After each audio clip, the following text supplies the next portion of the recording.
আমাদের প্রথমে পরিকল্পনাতেই গলত ছিল। কিরকম? সেটা হচ্ছে আপনার ব্যাটসম্যান কতজন সেটা আপনাকে দেখতে হবে। ব্যাটসম্যান মাত্র 7 জন। যদি আমি মেহেদী হাসান মিরাজকে যে একজন জেনুইন ব্যাটসম্যান হিসাব করি, তাহলে অবশ্যই ব্যাটসম্যান 8 জন। তো আপনার এই 8 জন ব্যাটসম্যানের মধ্যে যদি আপনার প্রথম 5 জন ব্যাটসম্যানে থাকে বাম হাতে, তাহলে প্রতিপক্ষ দলের ক্যাপ্টেনের প্রত্যেকটা সিদ্ধান্ত নিতে সহজ হয়ে যাওয়ার কথা। এবং রোহিত শর্মার প্রত্যেকটা সিদ্ধান্ত নিতে সহজ হয়ে গেছে, সেটা ম্যাচের রেজাল্ট দেখলেই আসলে বোঝা যাচ্ছে। ম্যাচের এই পর্যন্ত যে দ্বিতীয় দিন শেষে যে খেলাটা বাংলাদেশ খেলেছে, সো তাতেই পরিষ্কার হয়ে গেছে আসলে রোহিত শর্মা খুব ভালোভাবে পড়তে পেরেছেন এবং খুব ভালোভাবে তার সিদ্ধান্তগুলা তিনি নিতে পারছেন। সো এখানটাতে প্রথমেই সাদমান ইসলামের জায়গাতে যদি মাহমুদুল হাসান জয়কে নেওয়া হতো, তাহলে আমার কাছে মনে হচ্ছে একটা লেফট হ্যান্ড রাইট হ্যান্ড একটা কম্বিনেশন তৈরি হতো এবং এখানে একটু হলেও আসলে ভারতীয় অধিনায়ক রোহিত শর্মার সিদ্ধান্ত নিতে একটু হলেও হিমশিম খেতে হতো। সো যাই হোক, সেটা করেননি এবং সাদমান ইসলামের আউট হওয়ার ধরনটা আসলে খুবই দৃষ্টিকটু লেগেছে আমার কাছে। আপনাদের কাছে কেমন লেগেছে আমি জানি না। তিনি প্রথম বল থেকে তিনি ছিলেন খুবই ভীতু এবং ভয়ে তিনি বোলিং বল মোকাবেলা করতে সাহস পাচ্ছেন না, এমন একটা পরিস্থিতি। যেহেতু আমি শুরু থেকে খেলাটা দেখেছি, প্রথম বল থেকে তিনি ছিলেন খুবই মানে ভয়ে, কি বলবো, তিনি একটা বলও তিনি ওভারের লাস্ট বলে তিনি আউট হয়েছেন। তিনি প্রথম বল থেকে তিনি একটা বলও কনফিডেন্টের সাথে আসলে তিনি খেলতে পারেননি। সো তার মধ্যে একটা কনফিডেন্সের একটা অভাব ছিল এবং তিনি আসলে খুবই ভয়ে হতভম্ব হয়ে গেছেন আসলে, এমন মনে হচ্ছে তাকে দেখে। সো তাকে কখনোই দেখে কমফোর্টেবল মনে হয়নি।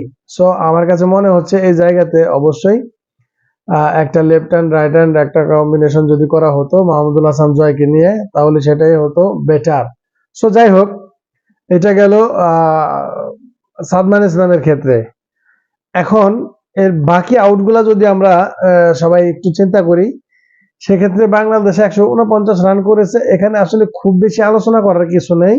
খুবই একটা ডিজাস্টার ব্যাটিং করেছে বাংলাদেশ এবং এটা নিয়ে আসলে খুব বেশি স্যাটিসফাইয়ের কিছু নাই।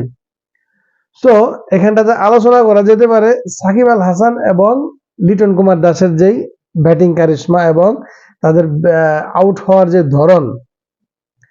দেখেন, সাকিব আল হাসান, লিটন কুমার দাস দুইজনই সিনিয়র ব্যাটসম্যান।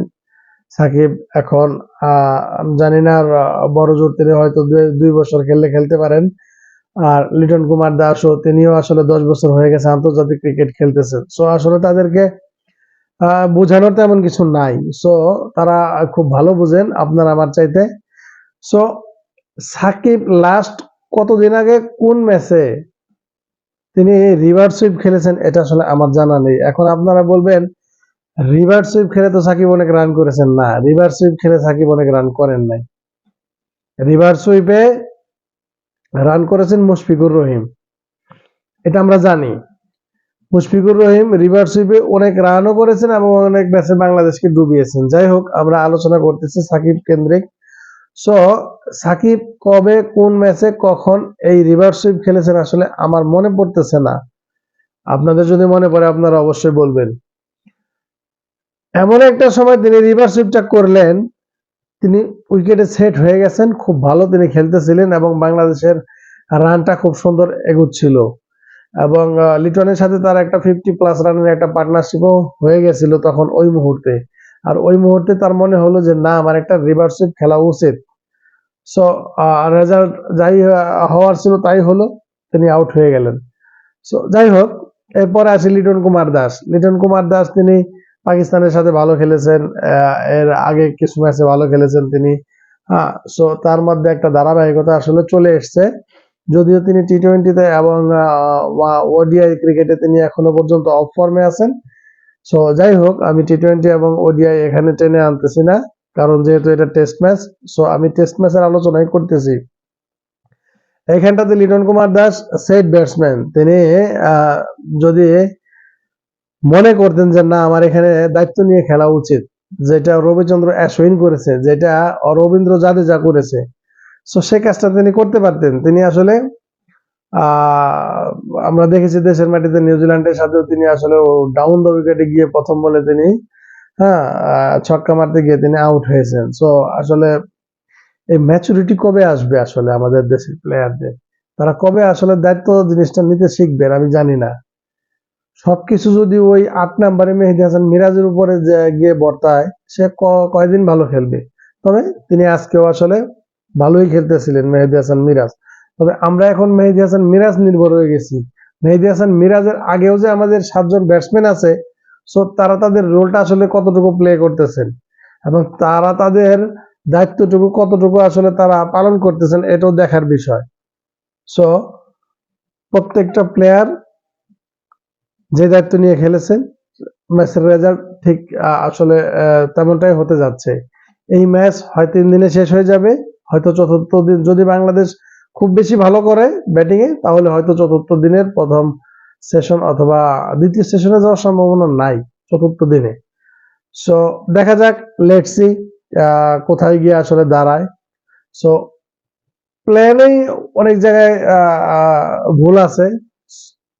তো প্ল্যানে যদি ভুল থাকে, তো সে প্ল্যানটা আসলে এক্সিকিউশন কিভাবে করবে, এটা একটা দেখার বিষয়। প্রথম 5 জন ব্যাটসম্যান বামহাতি, এটাও একটা প্ল্যানে ভুল, এটা ক্যাপ্টেন এবং কোচের ভুল। এবং মিরাজকে আসলে চাচ্ছিলাম একটু সামনের দিকে খেলাইতে, কারণ মিরাজ নিজেও বিভিন্ন জায়গায় বলেছে আমি একটু সামনের দিকে ব্যাটিং করতে বেশি পছন্দ করি। সো এখানটাতে মিরাজকে সামনে এনে কাউকে না কাউকে আসলে পেছনে দেওয়া যেত। এখানটা তো একটা প্ল্যানে ভুল ছিল। তার মানে প্ল্যানে ভুল থাকলে পরে সেই প্ল্যান আসলে এক্সিকিউশনেও ভুল থাকবে, এটাই স্বাভাবিক। সো বোলিং এর বিষয়ে আসলে খুব বেশি কিছু বলার নাই। বোলিং সবাই খুব ভালো বোলিং করেছে, বিশেষ করে হাসান মাহমুদ, নাহিদ রানা, তাসকিন আহমেদ, তারা আউটস্ট্যান্ডিং বোলিং করেছে। আসলে তাদের বিষয়ে কোনো কিছু বলার নাই, তাদের শুভকামনা জানাচ্ছি। সো সবাই ভালো থাকবেন, সুস্থ থাকবেন, আল্লাহ হাফেজ।